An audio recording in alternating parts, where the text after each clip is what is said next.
Menjadi pemenang dalam ajang lomba nyanyi di Jepang, Fatima, gadis asal Bandung ini harus kesal berurusan dengan bea cukai.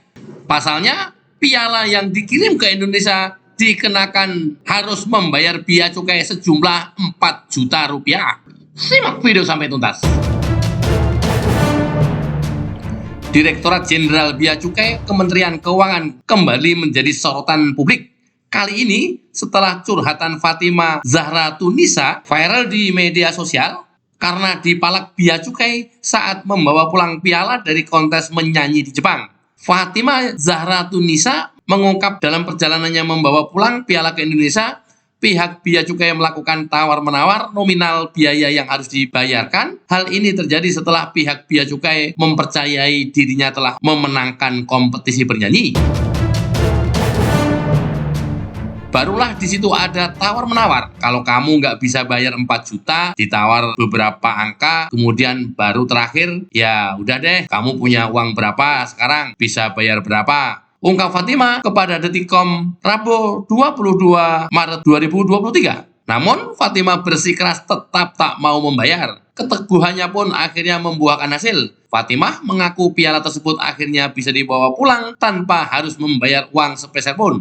Itu aku kekeh, aku bilang saya nggak mau bayar karena saya tidak merasa punya kewajiban membayar ini. Saya kesana nggak disponsori, nggak dapat uang sama sekali. Cuma piala ini yang jadi tanda kemenangan saya. Kok saya harus bayar? Di situ akhirnya ya udah deh, dikasih gratis akhirnya, kata Fatima. Sebelum proses tawar-menawar itu, Fatimah mengaku melalui proses yang cukup panjang. Pihak bea cukai Bandung yang mengurus pialanya itu disebut sempat tak percaya kepada Fatima. Padahal wanita yang kini menetap di Tokyo tersebut mengaku sempat menyerahkan sejumlah surat untuk mendapatkan kemudahan membawa pulang piala tersebut. Tetap tak dipercayai.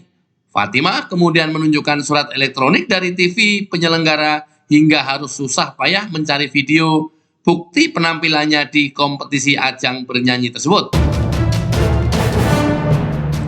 Seolah tak cukup bukti, Fatimah kemudian malah diminta bernyanyi di depan para petugas bea cukai. Fatimah mengaku kekesalannya memuncak saat itu. Terlebih saat petugas sampai memanggil para rekannya di ruangan untuk menyaksikan dia bernyanyi.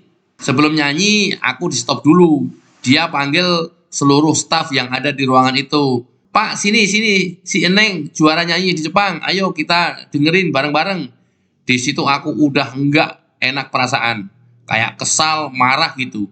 Ini aku datang cuma mau ambil hak aku, tapi kok malah jadi tontonan, ungkap Fatimah. Setelah proses itu, bea cukai tetap mau meminta pembayaran dari Fatimah. Disinilah proses tawar-menawar terjadi. Namun Fatimah tetap bersikeras tak mau membayar hingga akhirnya digratiskan.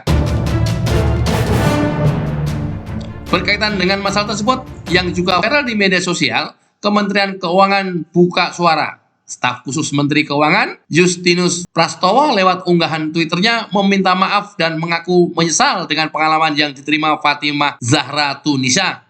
Dia mengatakan kedepannya jajaran Kementerian Keuangan berkomitmen memperbaiki pelayanan bea cukai. Permintaan maaf tersebut juga ditandakan langsung kepada akun Fatima.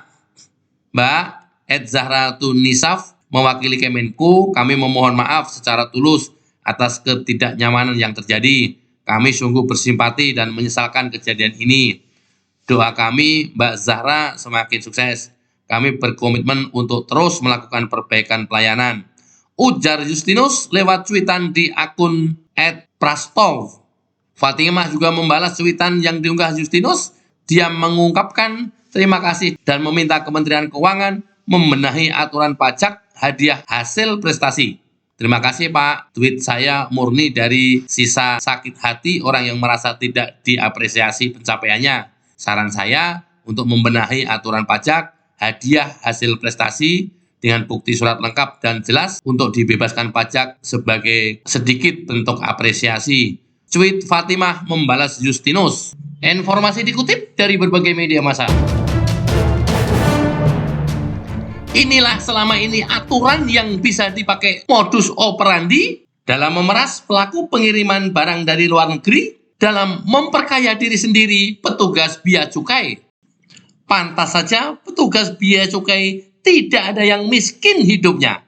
Lihat di media sosial pamer harta yang dilakukan oleh para istri dan anaknya serta keluarga dari pegawai bea cukai. Ayo teman-teman yang selama ini mengirimkan barang ke Indonesia, sudah berbulan-bulan bahkan bertahun-tahun tidak juga datang barangnya dan nggak tahu jelas keberadaannya, tuliskan di kolom komentar. Jika masih ada resi, kirim lewat WA ke nomor yang ada di deskripsi video ini.